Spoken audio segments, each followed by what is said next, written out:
ஒரு ஹீரோவாக இருந்தாலும் சரி உடனே கேரன் போயிடுறாங்க, ஒரு செகண்ட்லேயே கேரன் போயிடுறாங்க, உள்ளே போயிட்டு வர மாட்டுறாங்க. டேரக்டர் வெளியே நின்று கத்துன்னு கத்துற அசிஸ்டன்ட் டேரக்டர்லாம் போய் நிற்கிறாங்க. இப்போ நீங்கள் அப்போ பார்த்ததுக்கும் இப்போ இருக்கிற ஆர்டிஸ்டுக்கும் என்ன வித்தியாசம் பார்க்குறீங்க சார்? அப்போ என்னன்னா கேரவன் அந்த மாதிரி இல்லை. ஒரு அவுட்டோர் ஷூட்டிங் போனால் கூட ஒரு வீட்டில் தான் எல்லாரும் ஒன்றா உட்காந்துருப்போம். இல்லை ஷூட்டிங்க்கு பக்கத்தில் வீடே இல்லைன்னா ஒரு மரத்தடியில் எல்லா ஆர்டிஸ்டும் உட்காந்துருப்போம். அப்போ அங்கே என்னன்னா எல்லா விஷயமும் பேசுவோம், அரட்டை அடிப்போம், எல்லா விஷயங்களும் பேசுவோம்.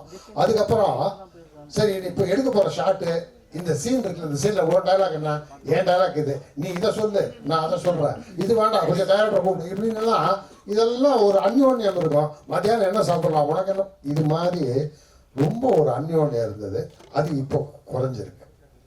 அது வந்து இப்போ குறைஞ்சிருக்கு. இப்போ வந்து என்னன்னா தனித்தனியாக இருக்கும்.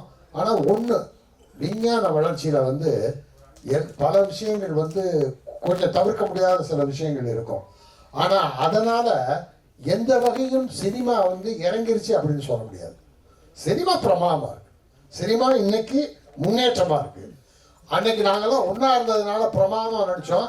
இன்னைக்கு என்ன கேரவன் இருந்து வர்றதுனால நடிப்பு கம்மியாக இருக்குன்னு சொல்ல முடியாது. பின்னி எடுக்கிற நடிகர்கள்லாம் வந்துட்டாங்க.